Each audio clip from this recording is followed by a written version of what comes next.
네, 여러분 안녕하십니까. 오늘은 사무엘하 시리즈 6번째 시간으로 죄와 벌, 회개 그 이후라는 제목으로 여러분들과 함께 하겠습니다. 자, 오늘은 사무엘하 12장 말씀 전체가 이제 배경이 되고요.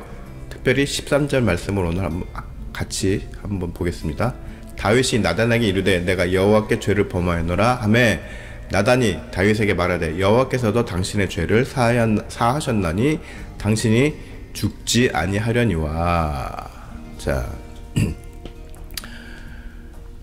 오늘 말씀의 제목이 많이 익숙하실 줄 압니다. 바로 러시아의 대문어인 퓨도르 도스토옙스키의 5대 장편 소설 중 하나인 죄와 벌을 그대로 차용해 보았습니다. 자, 순식간에 살인죄를 저지른 주인공이 자기 연민과 자기 합리화에 막 매달리다가 결국엔 양심의 가책으로 자수를 한다는 이야기입니다. 물론 그 과정 속에 이제 구체적인 여러 가지 이제 이야기들이 있지만, 자, 정상적인 사람이라면 죄를 지은 후 보통은 양심의 무게에 힘겨워합니다.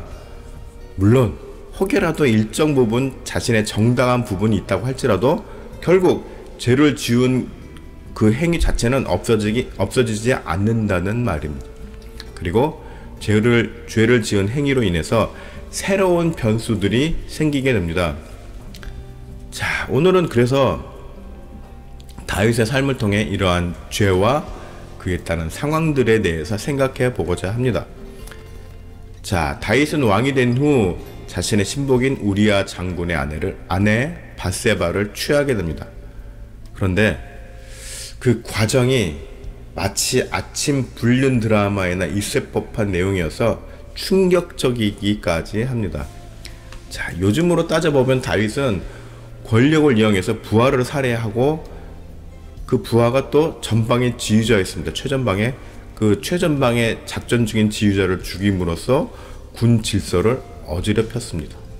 그리고 남의 아내를 강제로 빼앗아 가정 파괴를 하였습니다. 무시무시하지 않나요? 네. 자, 비록 왕이긴 했지만 하여튼간 어쨌건 간에 권력 남용, 요즘 이제 시각으로 보면은 왕이라도 권력 남용할 수 있죠. 네. 그다음에 가정 파괴, 강간, 살인, 군 기관 문란 이 정도면 사형 아닌가요? 네. 하여튼 이런 제목을 열거할 수 있습니다.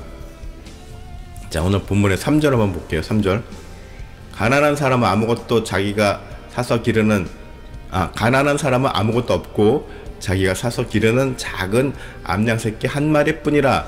그 암양새끼는 그와 그의 자식과 함께 자라며 그가 먹는 것을 먹으며 그의 잔으로 마시며 그의 품에 누움으로 그에게는 딸처럼 되었거늘. 자, 이게 누가 한 말이죠? 예, 나단 선지자가 이제 다윗에게 한 말이죠. 자, 하나님은 다윗이 왕이 된 이후 권력에 취해 죄에 대해서 감각이 무뎌진 것을 보고 이를 지적하기 위해서 나단 선지자를 보낸 것이죠. 그리고 나단 선지자는 다윗에게 비유를 들어서 죄에 대해서 지적을 하게 됩니다. 자, 여기에서 나단 선지자는 우리아와 밧세바의 관계를 가난한 사람과 작은 암양 새끼로 표현하였습니다. 당시 양은 재산의 척도를 나타내는 가축이었습니다. 그런데 여기서 표현된 작은 암양은 반려동물로 기르는 양을 의미하기도 합니다. 그러니까 뭐죠? 가족이죠, 가족. 예, 요즘 그 반려개, 반려묘 다 가족으로 생각하잖아요. 예. 자, 이것을 성경학자들은 우리아와 밧세바의 부부금실이 아주 좋았던 화목한 가정이었다고 해석하는 것입니다. 자, 4절 말씀. 어떤 행인이 그 부자에게 오매 부자가 자기에게 온 행인을 위하여 자기의 양과 소를 아껴 잡지 아니하고 가난한 사람의 양 새끼를 빼앗아다가 자기에게 온 사람을 위하여 잡았나이다 하니, 자, 무서운 표현은 바로 이 4절에 나옵니다. 나단 선지자는 다윗이 우리 아의 아내 빼앗은 행위를 4절을 통해 비유합니다. 그리고 여기에는 강탈, 즉 강제로 빼앗은 행위에 대한 지적이 나옵니다. 자기 욕심을 채우기 위해서 남의 것을 강제로 빼앗는 행위, 그것도 상대방이 유일하게 갖고 있는 소중한 가치를 빼앗은 행위를 엄중하게 지적하고 있습니다. 자, 소중한 가치, 여러 가지로 생각해 볼 수가 있을 것입니다. 의미를 뭐 내가 가장 아끼는 물건도 뭐 꼽을 수 있고, 뭐 여기처럼 양 재산 같은 거를 꼽을 수도 있고, 또 정신적으로 자기가 아주 소중하게 생각하는 것을 무시하는 행위 같은 것도 포함될 수 있겠죠. 아무튼 이런 부분에 대해서 나단 선지자는 다윗에게 아주 엄중하게 지적하고 있습니다. 자, 그에 대해서 이제 다윗이 5절 6절에서 다음과 같이 말을 하죠. 다윗이 그 사람으로 말미암아 노하여 나단에게 이르되 여호와의 살아계심을 두고 맹세하노니 그 일을 행한 사람은 마땅히 죽을 자라. 그가 불쌍히 여기지 아니하고 이런 일을 행하였으니 그 양 새끼를 4배나 갚아 주어야 하리라 한지라. 이에 대해서 다윗은 죄에 아주 분노하면서 가중 처벌을 내리게 됩니다. 자, 그런데 그 분노한 대상이 누굽니까? 네, 바로 자기 자신이죠. 7절에 보면 바로 나단이 이야기를 합니다. 다윗에게 이르되 당신이 바로 그 사람이라. 그리고 하나님은 다윗에게 다음과 같은 말씀을 하셨습니다. 9절에 보면은 그러한데 어찌하여 내가 여호와의 말씀을 업신여기고 나 보기에 악을 행하였느냐.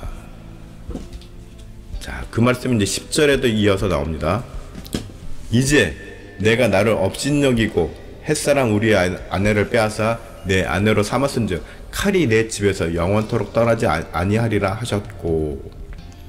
자, 다윗의 저지른 죄는 그 행위 자체로 하나님을 업신여기는 것임을 하나님은 2번이나 강조하여 말씀하고 계십니다. 자, 성경을 보다 보면 하나님께서 인간의 죄 문제에 대해서 여러 모양으로 대처하시는 것을 보게 됩니다.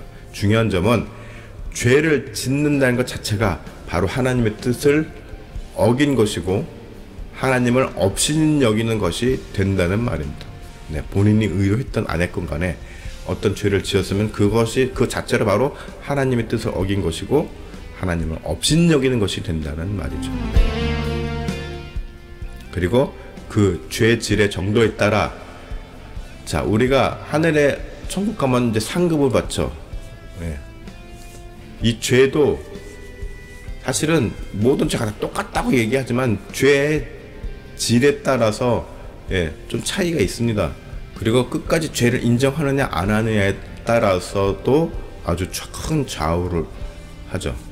자, 비록 그 죄질의 정도에 따라서 내가 뭐 회개를 하였을지라도 그 행위로 인한 결과에 대해서 책임을 지게 됩니다. 삶을 살다 보면 여러 가지 이제 행동을 하게 되고 그 행동에 대한 이제 작용들이 일어나게 됩니다. 지난주에 우리가 작용과 반작용, 도전과 응전에 대해서 우리가 이야기를 한 바가 있는데, 네, 그런 여러 가지 이제 상황들이 펼쳐지게 되는 거죠.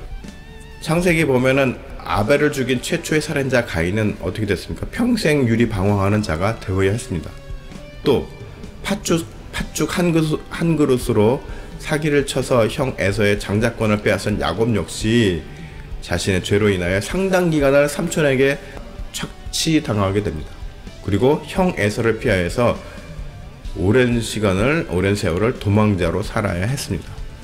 자, 13절 다윗이 나단에게 이르되 내가 여호와께 죄를 범하였노라 하매 나단이 다윗에게 말하되 여호와께서도 당신의 죄를 사하셨나니.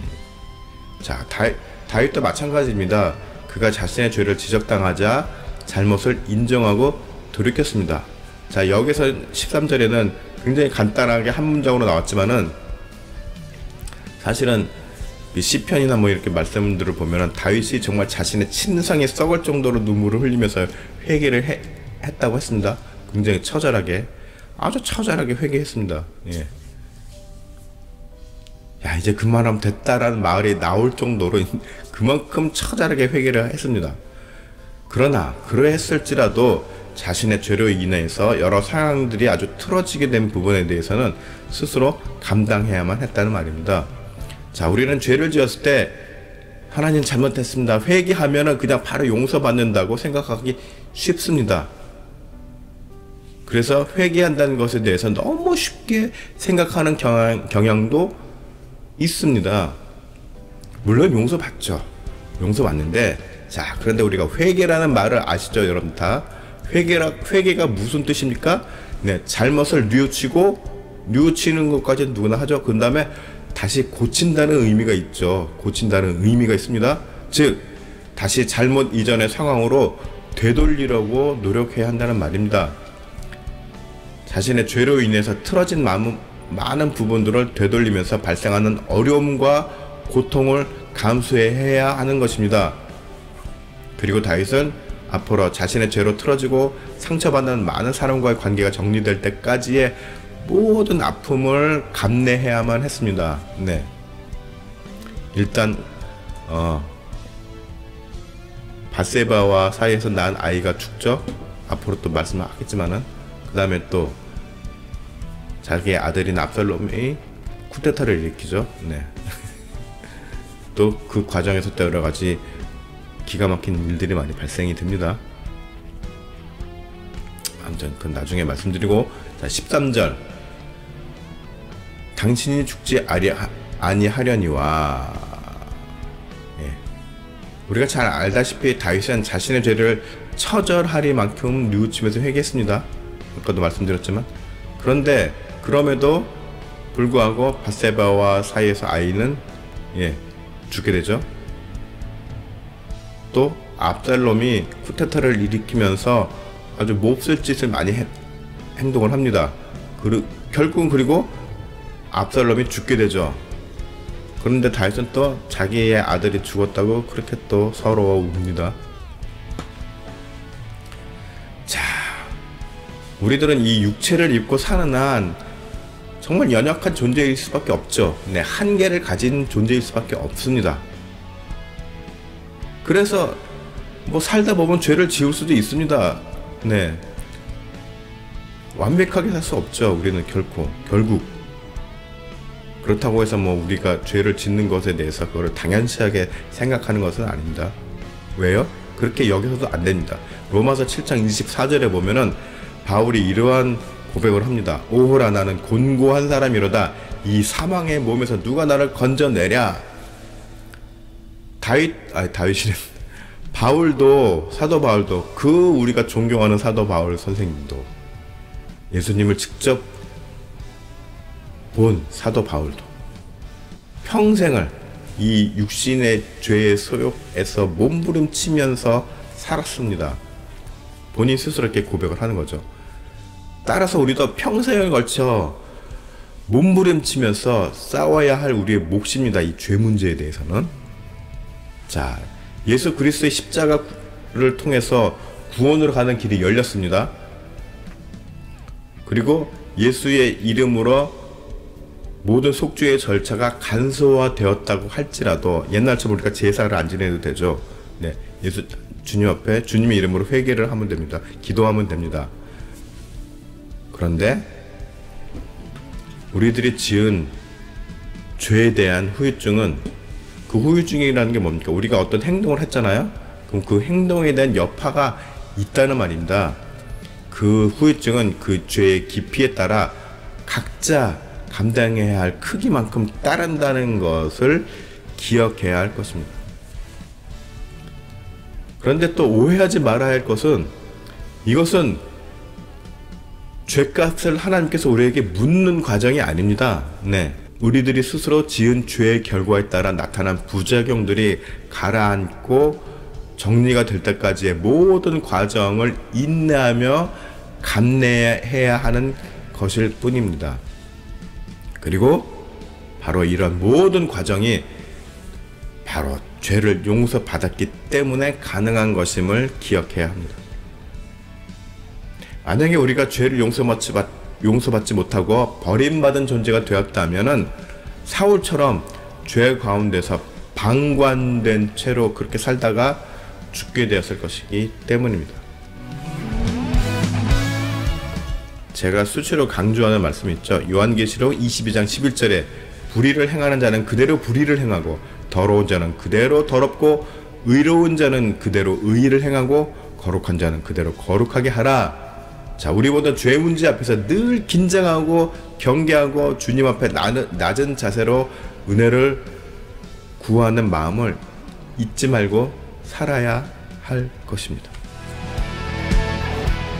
자, 여러분 모두 늘 깨어서 주님 앞에 나 자신을 내려놓고 주께 지혜를 구하며 바른 삶을 살기 위해서 필요한 능력을 구하는 그런 아주 귀한 성도들이 되시기를 축복합니다.